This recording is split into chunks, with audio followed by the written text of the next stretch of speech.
Bonjour à toutes et à tous, nous nous trouvons aujourd'hui dans le 18e arrondissement pour visiter un jardin partagé, le jardin EcoBox, avec guide du jour, Jackie Lipo, membre de l'association. Bonjour Jackie. Bonjour. Quelqu'un qui vient de passer. Bonjour, bienvenue. Et désolé, on a quelques travaux juste derrière parce qu'on est vraiment ancré dans le quartier du 18e. Pas loin de la porte de la chapelle. Tu nous fais la visite? Oui, alors ici, effectivement, on est au fond de l'impasse de la chapelle, tout près du métro Max Dormois et de la porte de la chapelle. Alors le jardin qu'on va voir n'a pas été toujours sur l'emplacement que l'on voit ici. C'est un jardin qui est né en 2001 sur ce qu'on appelle la halle Pajol. Donc à l'époque, c'est un espace SNCF désaffecté. Et ce jardin a été créé par Atelier d'architecture autogéré qui avait installé un système qu'il a appelé EcoBox à base de palettes. Donc vous voyez, on avait installé sur un sol inerte des palettes et à l'intersection des palettes, on avait des carrés dans lesquels on installait de la terre pour faire des mini-jardins. Donc à l'époque, il y avait 80 familles qui jardinaient. Mais en 2004, on a lancé les travaux de l'Alpajol où on a maintenant une auberge de jeunesse, un centre sportif, une bibliothèque, un collège.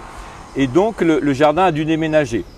Le collectif fondateur AAA est parti à Charonne créer le jardin Saint-Blaise. Et une association de riverains pour pérenniser le jardin s'est créée, qui s'est appelée le jardin EcoBox, qui a signé la charte main verte en 2005. Et le nouveau jardin EcoBox s'est installé en face de la halle Pajol, de l'autre côté de la rue, toujours avec ce système de palettes. Mais là encore, le site a été construit, on a fait la rue Romy Schneider et il a fallu à nouveau trouver un terrain. Donc en 2009, le jardin s'est installé ici sur l'impasse de la Chapelle, mais donc non pas là où il est maintenant, mais de ce côté-ci.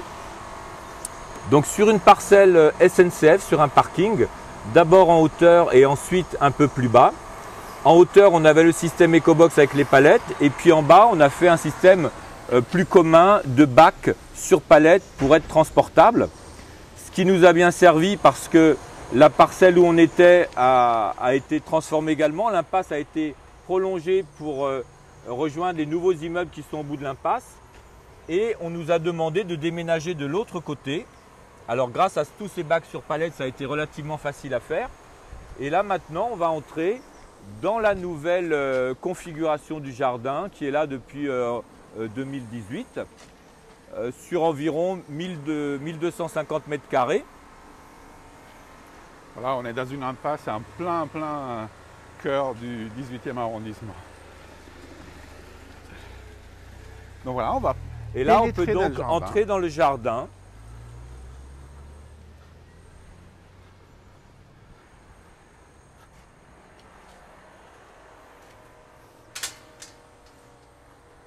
On est tout de suite accueilli par un espace Verdoyant. verdoyant Absolument. et convivial. Convivial. Alors effectivement, le jardin est très profond. Il se divise en deux parties. La première partie est justement dédiée aux activités d'accueil, de convivialité. Et ensuite, on va découvrir les parcelles individuelles où chacun peut s'exprimer. Combien de mètres carrés au total? 1250 environ. Donc l'association compte environ 60 adhérents de tous âges. Qui sont les adhérents par exemple En général, ce sont des riverains. Donc ça peut être des retraités, mais c'est aussi beaucoup d'actifs. Ça peut être des familles. Donc les gens viennent là quand ils ont du temps. Ce qui n'est pas toujours évident à trouver, mais quand même, c'est une association qui fonctionne bien et qui a le temps, en plus donc, des activités des adhérents, d'organiser des choses collectives. Donc par exemple ici, tous les vendredis soirs, il y a une AMAP, une association pour le maintien de l'agriculture paysanne. Donc c'est un agriculteur du côté de Beauvais qui vient livrer ici ses paniers en bio pour des gens qui se sont inscrits à cette AMAP. Il y a également une association qui s'appelle Corto, qui est une coopérative qui regroupe une douzaine d'associations du nord de Paris qui sont en relation avec des agriculteurs siciliens en bio. Également des agriculteurs de France qui produisent du cidre et des pommes. Et donc là, toutes les 6 semaines, il y a une journée entière de distribution de pâtes, d'agrumes, de confitures, de miel, voilà, de choses bio. Ça, c'est via la coopérative Corto. Et puis, bien sûr, dans cet espace de convivialité, il se passe beaucoup de choses. On organise des bals. Alors, il y a le bal pour la fête des vendanges. Il y en a un qu'on appelle le bal perdu. On organise des projections de ciné-jardin, des vides-greniers. Enfin, il se passe beaucoup de choses. Vous participez aussi, j'imagine, à la fête des jardins du mois de septembre. Forcément, la fête des jardins, bien sûr. Donc, finalement, ce n'est pas qu'un lieu où on vient pour cultiver, mais c'est un lieu aussi où on vient pour se relationner au quartier, à la nature. C'est un lieu de convivialité où on accueille beaucoup de public. Lors du festival Rhizome, des concerts dans les jardins du 18e, il y a aussi une balade qui passe par là. Enfin, il y a beaucoup d'interactions avec le quartier. Vous êtes ancré dans la vie du quartier. Absolument. Et j'ai cru comprendre que si on n'est pas membre de l'association, on peut venir visiter. Absolument. Alors, c'est le principe des jardins partagés. Si un jardin partagé a signé avec la ville de Paris la charte main verte, lorsque n'importe qui se présente, si un adhérent est présent dans le jardin, eh ben, il doit ouvrir la porte aux promeneurs. Et lui montrer. Et à propos de main verte, je vois un peu plus loin une œuvre d'art Absolument. Qui me semble avoir été conçue justement pour un anniversaire. Alors effectivement, la charte main verte a été créée en 2003. En fait, c'est une association également du 18e qui s'appelle Graines de Jardin, qui n'est pas très loin d'ici, à la Goutte d'Or rue de Gessin, qui en 2002 a amené des élus parisiens à New York, parce qu'à New York, il y a la charte Green Thumb qui a été créée entre la ville et les Community Gardens, les jardins partagés de la ville de New York. Donc au retour de New York, la ville de Paris a créé la charte main verte pour régir les relations entre la ville et les jardins partagés. Donc en général, si un jardin signe la charte main verte, il s'engage à ne pas utiliser de produits chimiques, il s'engage à ouvrir la porte aux visiteurs, il s'engage à faire des permanences, en général une fois par semaine, pour accueillir le public. Et en échange, souvent, la ville de Paris pose une clôture, offre un point d'eau, une cabane de jardin. Et un support aussi pour la création du jardin, absolument. Un support technique. Donc justement, lors des 10 ans de la charte main verte, la ville de Paris avait invité des jardins partagés sur le parvis de l'hôtel de ville. Et on avait fait Ecobox, écrit de manière un peu psychédélique. Et là, vous avez l'image du jardin sur le parvis de l'hôtel de ville. On va vous montrer. Voilà. Donc ça, c'était en 2003 et en 2013, pardon. Et bientôt… Ce sont les 20 ans. Absolument. Comment c'est possible? Eh bien, parce que j'en ai un 2021, 2013, 2023, ça fait 10 de plus. Eh bien, voilà. Je vois quelque chose derrière ces logos. Alors bien sûr, comme beaucoup de jardins partagés, ici on a des composts. Alors c'est un compost pour les gens du jardin, mais aussi pour les riverains qui peuvent venir déposer leurs déchets. Voilà, c'est ouvert à tous. Absolument. Et puis dans les composts, on trouve ces fameux gros vers blancs qui participent à la décomposition et qui en fait sont des larves on entend les faucons cresserelles. Oui. Voilà, regardez, hop, il vient de partir. Tu as vu l'adulte? Moi, je l'ai vu. Voilà. La caméra pas, mais on va vous montrer exactement où ils sont. Alors effectivement, en plein milieu des immeubles. Depuis longtemps, les faucons cresserelles nichaient sur la basilique Sainte-Jeanne d'Arc, qui est tout près sur la rue de la Chapelle. Mais depuis 4 ans, ils ont déménagé ici. Ils sont installés dans un vieux nid de pie qui est derrière des tuyaux d'aération le long du pignon de l'immeuble. Et chaque année, ils élèvent des petits. Voilà, donc là, on vient d'avoir probablement un apport de proie. On a entendu un adulte apporter la proie. Comme les petits on le voit à l'arrière, je ne sais pas s'il va arriver par là. C'est un pigeon qui est passé là. Ah, c'est un pigeon. Mais effectivement, comme les petits sont grands, ils se débrouillent. Donc les parents arrivent, ils posent la proie, ils repartent aussitôt et les petits dépaissent la proie tout seuls. Voilà.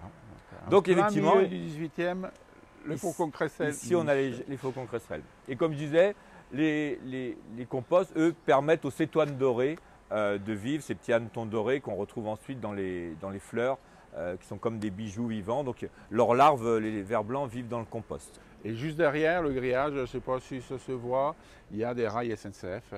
Absolument. On est le long des voies de chemin de fer de la gare du Nord.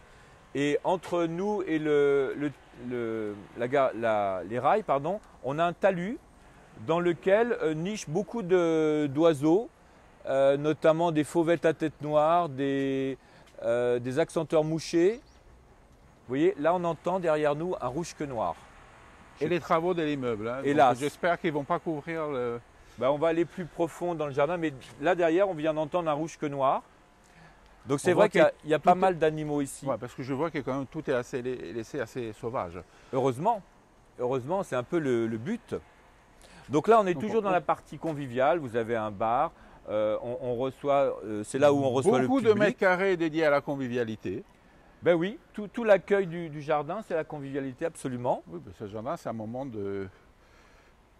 Oh, il y a le poisson qui est tombé. Hein, le poisson est tombé. Oh. C'est dommage, c'est un beau poisson. D'une artiste locale, si j'ai bien compris. Alors c'est une artiste qui travaillait dans le jardin qui s'appelle le jardin d'Alice, tout près d'ici. Et le jardin d'Alice a disparu, mais on a gardé ce poisson lampadaire. Le vestige. Absolument. Donc c'est un lampadaire, il y a une lampe à l'intérieur. Oui, il y a une lampe. Alors elle n'est pas branchée, mais normalement c'est prévu pour accueillir une ampoule. Et ça fait une petite couleur conviviale dans cet endroit-là. On imagine les soirs d'été ici. Alors c'est vrai que le soir c'est très agréable, les soirs d'été dans ce jardin. Donc un jardin partagé, c'est aussi un lieu où on tisse du lien. Ici au milieu, on a 2 parcelles collectives, c'est-à-dire que on a mis des rosiers qui malheureusement sont un peu fanés, ils vont refleurir plus tard. Donc, vu la tempête de hier soir. Là, c'est très accueillant. Ensuite, on a des lilas et puis des pruniers qui sont en fruits en ce moment. Avec une particularité qu'on remarque tout de suite, tout est hors sol. Absolument. C'est un peu l'ADN d'Ecobox. Depuis le début, c'est des jardins qui ont toujours été sur des sols inertes, des esplanades, des parkings. Donc, on continue. Tout est sur palette pour pouvoir être transporté facilement. Oui, mais c'est vrai que l'histoire du jardin, ils ont déménagé 4 fois. C'est l'ADN du jardin, toujours sur un sol inerte. C'est curieux. Et donc installable n'importe où. Oui. Alors maintenant, on arrive du côté des poules. Et oui, je crois qu'elles ont des petits noms, des jolis noms. Elles s'appellent Eva et Rita. Alors je ne saurais pas vous dire qui est Eva, qui est Rita. Mais est-ce que c'est en référence à... Alors je ne sais pas. Il y a des adhérents qui sont dédiés spécialement au poulailler. Et c'est eux qui baptisent les poules, mais je ne sais pas comment et pourquoi. Mais effectivement, parmi tous les adhérents, c'est pas que chacun a une fonction, mais effectivement, il y a quand même des gens dédiés aux poules. Alors les poules ont le droit de sortir de temps en temps. Vous voyez, on leur a fait une barrière spéciale. Et elles ont le droit de circuler dans la partie festive. Hein. Elles ne vont pas gratter dans les parcelles. Mais lorsque les adhérents référents viennent libérer les poules, on ferme cette barrière et les poules... Pour protéger la partie qui est cultivée. Mais les poules peuvent gambader tranquillement dans cette partie-là.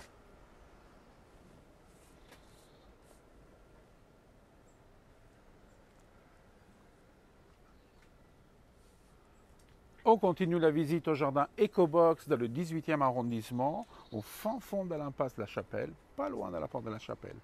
Ici, on retrouve d'autres installations. Voilà, un référent avec sa poule. Là, on arrive dans le coin des cabanes. Alors, c'est les cabanes à outils, hein, vous voyez. Ici, on a tous les outils qui sont rangés. Et puis après, qui sont à disposition de tous les adhérents pour continuer. Chacun adhérent peut prendre ce dont il a besoin. Et quelque chose que j'avais trouvé assez drôle, juste derrière toi, on a pris des baignoires pour faire des bacs. Absolument. Le principe des jardins partagés, ça fonctionne beaucoup avec la récupération, le recyclage, voilà. Donc effectivement, l'économie circulaire. Exactement. Donc là, on a encore cette parcelle collective, mais maintenant, on va découvrir les parcelles individuelles. Voilà, avec des fruitiers, la parcelle collective. Absolument. Là, on a beaucoup de pruniers et de pommiers. Voilà, des pommes. Il y a des pommes, absolument. Il y a des pommes. Et puis maintenant, on va découvrir la créativité des adhérents. Oui, parce qu'il n'y a pas que du végétal, il y a aussi un peu d'art. Donc vous voyez là, on a des baignoires recyclées avec des tomates. Là-bas, il y a des fraises. Une installation avec des miroirs et des fraises. C'est un adhérent gourmand. On voit aussi le système de récupération d'eau. À chaque fois qu'on a un petit édicule, vous voyez la gouttière là-bas tombe dans l'entonnoir et va alimenter un bac qui se trouve ici. Alors, c'est vrai que ça fait un peu bricoler, mais c'est important de récupérer l'eau. Ça ne coûte rien et il faut économiser l'eau. Donc tous les petits bâtiments du jardin ont un récupérateur d'eau. Pour les périodes de forte chaleur, comme ça, on économise. Le Voilà. bac dédié aux rosiers, là aussi, est un peu fané. Pour ceux qui habitent Paris, Là, il y a une abeille dans le grosse tempête coquelicot. à 4 heures du Est-ce que matin. tu peux montrer l'abeille dans le coquelicot? C'est très beau. Alors, effectivement, les jardins partagés accueillent aussi beaucoup de plantes spontanées. Personne n'a semé ce coquelicot, il est arrivé tout seul, bien sûr. Transporté par Absolument. un oiseau, sûrement. Alors, on a de la vigne, on a des abricotiers. Là, il y a un cerisier. Derrière, il y a des abricotiers, dont un qui porte des fruits. Alors, j'ai une question. Est-ce que c'est la même association qui s'occupe du jardin du ruisseau près de la recyclerie? Ah bah bien sûr non, le jardin du ruisseau c'est une autre. Chaque jardin partagé est géré par sa propre association. Mais effectivement, ces jardins partagés C'est le même principe. Alors c'est le même principe et jardin du ruisseau et Ecobox, ils sont à peu près nés à la même époque. C'est-à-dire que tous ces jardins sont nés à la fin des années 90, début des années 2000. La plupart, les plus anciens. Et Ecobox, avec le jardin du ruisseau, c'est une des plus vieilles associations de jardins partagés, en tout cas dans le 18e. On continue la visite. Alors là, beaucoup de créativité Un toujours. mélange d'art et végétaux. J'imagine que tout ça, c'est aussi dans la récupération du bric-à-brac. Beaucoup de petits recoins conviviaux. Hein. On voit que là, des gens peuvent s'isoler pour manger ou discuter. Bah oui, parce qu'on y passe des journées entières ici. Donc, Ici, c'est très fleuri, ça sent très bon. On a ici ce qu'on appelle la plante curry, l'hélichrysum. Hein. Ça dégage une odeur de curry. Bon, le figuier peut aussi dégager du jardin, des panneaux qui nous parlent des insectes, des oiseaux, également des hérissons, parce que dans le talus, des hérissons vont et viennent dans le jardin. Donc, je crois que vous avez créé quelque chose pour... Alors absolument, quand la SNCF a posé ce grillage très serré, on a alerté la SNCF sur la présence des hérissons et la SNCF a envoyé des gens ouvrir ces passages pour les hérissons. Donc voilà, ce sont des passages autorisés pour les hérissons. Absolument, c'est la SNCF elle-même qui a pratiqué ces passages à notre demande. Donc voilà, il y a une collaboration aussi avec... Vous avez le fameux l'administration. abricotier qui pousse dans un tonneau et qui malgré tout porte des fruits en ce moment, malgré le gel printanier et le manque de terre. Eh ben oui.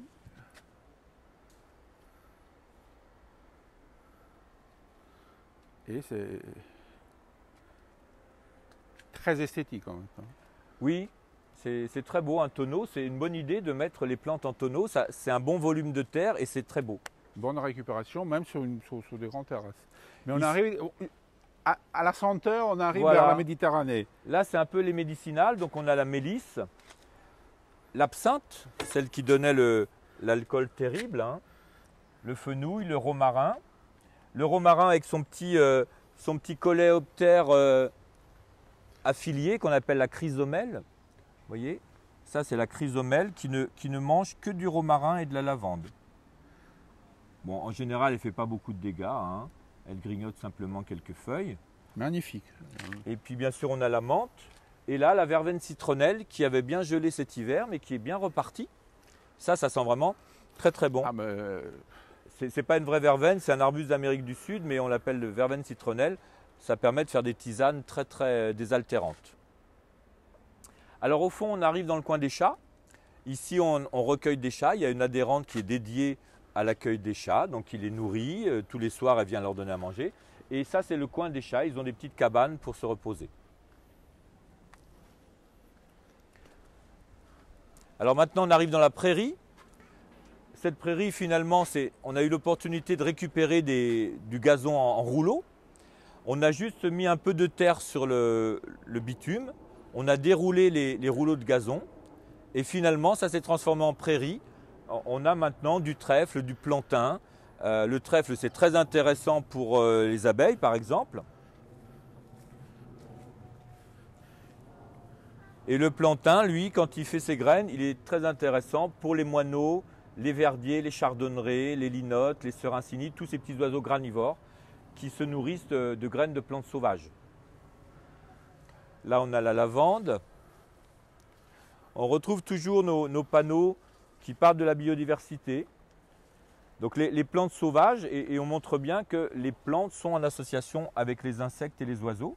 Toujours un écosystème. Absolument. Donc le jardin EcoBox est un très bon écosystème où on a des plantes sauvages, des plantes cultivées et où on accueille les oiseaux. On installe beaucoup de nichoirs. D'ailleurs, tout à l'heure, on verra un nichoir où on nichait des maisons charbonnières au printemps.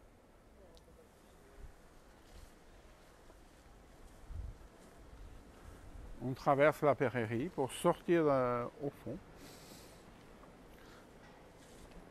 Alors il y a quelques semaines, j'étais au jardin et stupeur, j'ai entendu chanter un rossignol. Alors il était installé dans cette petite friche en contrebas. Bien sûr, il ne s'est pas installé là, il était en halte migratoire puisque les rossignols migrent la nuit. Et il s'était arrêté dans la journée pour se reposer et stupeur, il chantait. Donc entendre un rossignol chanter dans Paris, c'est vraiment exceptionnel. Il n'est resté qu'une journée, bien sûr, il est reparti. Mais c'était amusant d'entendre un rossignol ici en plein Paris dans un environnement très urbain. Mais qui trouvait très agréable parce qu'effectivement, il est laissé très Probablement. sauvage. Probablement. Là, c'est un coin très ensoleillé. On a un agave qui pousse, un coin avec des plantes qui aiment la sécheresse. Alors, un nichoir à insectes. Absolument, on en a plusieurs dans le sud, jardin. Donc, il disait très ensoleillé, il faut toujours les installer plein sud. Et on voit qu'ils ont été occupés puisqu'ils sont operculés. Hein. Donc là, vous avez des insectes, c'est tout frais. Ouais, hein. exact. Des insectes se sont installés dans ces orifices. Ah oui. Là aussi, on en a. Donc ça peut être soit des abeilles ou des guêpes solitaires. Il y a beaucoup d'insectes qui adoptent ces Alors, il faut les nichoirs. installer plein sud et créer un environnement autour pour qu'ils puissent Se nourrir. Se nourrir. Absolument. On était allé voir les agaves, effectivement, l'endroit très ensoleillé. On Du nous décor rappelle au que mur. potentiellement il y a les lézards qui peuvent vivre ici sur le mur. Hein. On voit sur l'affiche là-bas.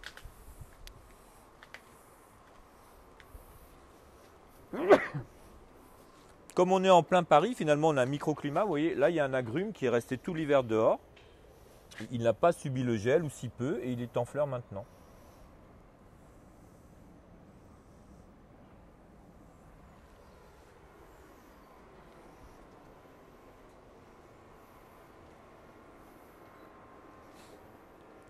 On aime bien les baignoires à EcoBox, vous voyez là, celle-ci elle a une forme différente.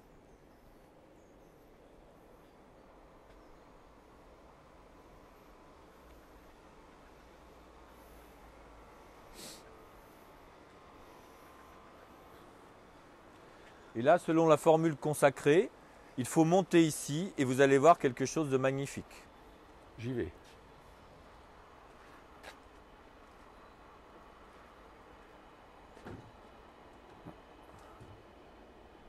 Effectivement, on voit la butte Montmartre, une vue imprenable sur le Sacré-Cœur.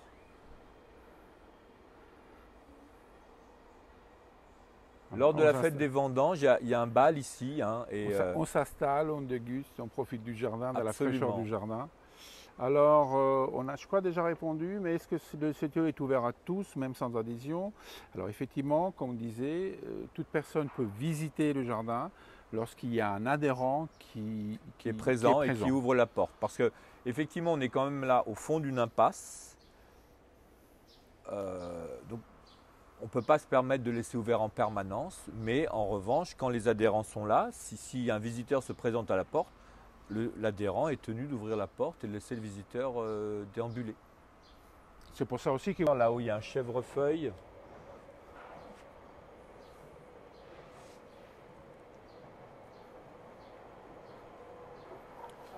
ici on a un chêne. Alors je ne pense pas qu'il ait été planté par un adhérent, mais c'est peut-être un geai qui l'a planté. Vous savez, les geais récoltent les glands à l'automne, font des provisions, enterrent les glands un peu partout. Et souvent, ils oublient leurs provisions. Et voilà un chêne qui pousse dans un bac. Et parfois, on trouve des chênes au 5e étage d'un immeuble, alors qu'il n'y a pas de chêne autour. C'est très surprenant, mais ce sont les geais qui font ça. Alors, tout à l'heure, on a vu une verveine citronnelle. Celle-ci est encore mieux parce qu'elle est en fleurs. Toujours le même arbuste sud-américain qui n'a pas gelé et qui est tout en fleurs en ce moment.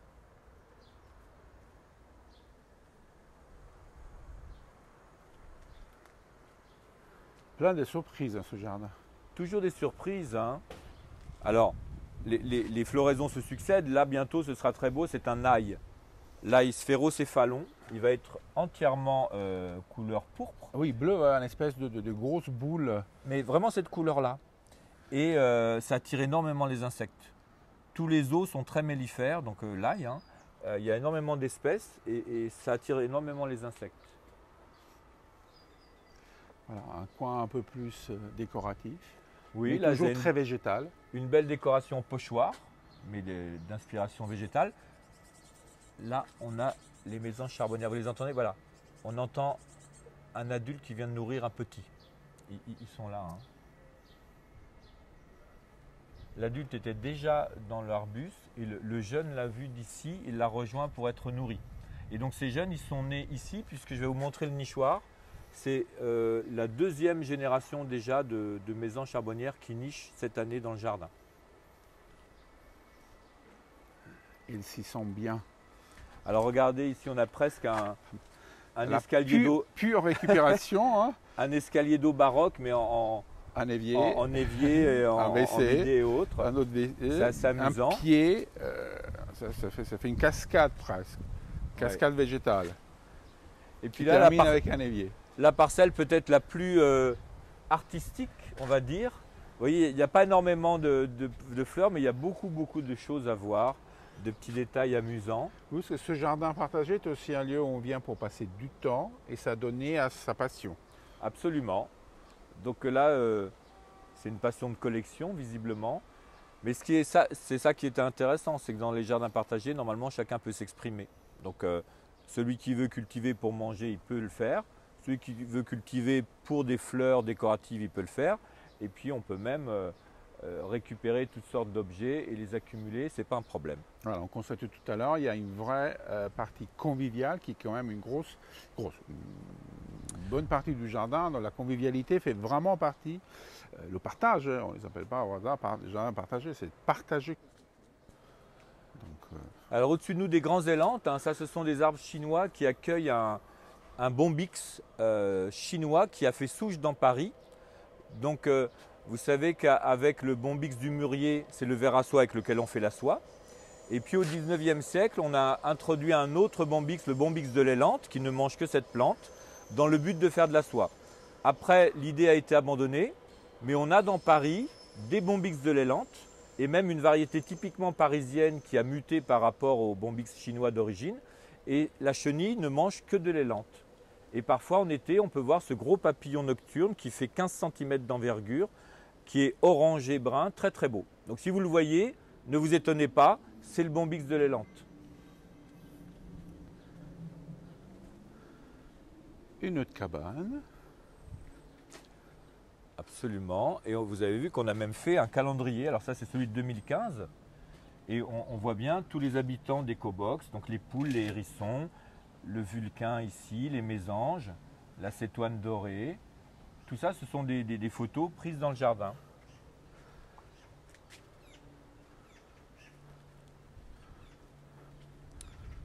Un coin ludique pour les enfants. Oui, absolument. Avec toujours la pédagogie. Donc là, derrière, on a fait des panneaux sur les oiseaux qui fréquentent le jardin. À l'arrière, on a des très belles photos d'un adhérent qui est photographe professionnel et qui avait réussi à photographier les faucons cresserelles à l'époque où ils nichaient dans la basilique Sainte-Jeanne d'Arc. Là, on voit des jeunes dans le nid. Et sur votre gauche, il y a ce nichoir où sont nées les jeunes mésanges charbonnières qu'on en a vu tout à l'heure. Donc, il y a déjà 2 générations cette année qui sont nées dans ce nichoir. Donc, on rappelle aux auditeurs que chaque nichoir peut accueillir une seule espèce et l'espèce est déterminée par le trou d'entrée du nichoir.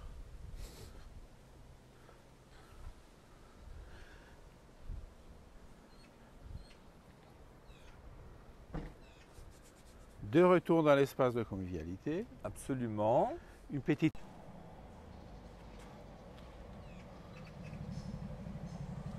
Alors au-dessus de nous, on a aussi un très beau cerisier du Japon. Il est là. Quand il est en fleurs, bien sûr, c'est très spectaculaire. Il est tout rose. C'est un arbre extraordinaire. Il est dans la parcelle des voisins, mais on en profite puisque vous voyez, il tombe dans le jardin. C'est un jardin de l'immeuble d'à côté. Bien sûr, on le conserve précieusement. Un autre nichoir. Il fait de l'ombre et il fleurit très très bien. Et un autre hôtel à insectes. Un autre hôtel à insectes, absolument. Donc vraiment, tout est fait pour le développement de la biodiversité en plein cœur de Paris. Oui, tout le monde doit trouver sa place dans ce jardin, les humains, les animaux, les plantes. Les insectes. Voilà, c'est la cohabitation de tout le monde. C'est l'arrêt d'un jardin partagé. Exactement, exactement. Et là, on a une autre parcelle chez les voisins avec un beau magnolia qui lui aussi est en fleurs au printemps. Maintenant, il est en feuilles. Donc voilà, La vigne semble être ancienne, mais elle est venue d'ailleurs parce que ça a été aménagé il y a très peu de temps finalement. Ça va très vite. On retrouve nos récupérateurs d'eau avec les gouttières qui remplissent ces bassins. bien rempli après hier soir. Alors absolument. Hier, on a bien rempli les bassins. Et voilà, on est de retour à l'entrée, à cet espace de convivialité. Un grand merci Jackie pour cette visite. Avec plaisir. Donc on vous rappelle que nous sommes dans le jardin Ecobox du 18e arrondissement, en fond de l'impasse de la Chapelle, près de la porte de la Chapelle. Ce jardin est visitable lorsqu'il y a des adhérents ou pendant la fête des vendanges, la fête des jardins ou plein d'autres occasions du quartier. Absolument, le cinéma, il y a beaucoup de choses qui se passent ici. Voilà. On vous donne rendez-vous pour un prochain live demain matin à la ferme de Paris pour les vers des terres. Entre-temps, on vous souhaite une agréable journée. Encore merci Jackie et avec à bientôt. plaisir. Au revoir.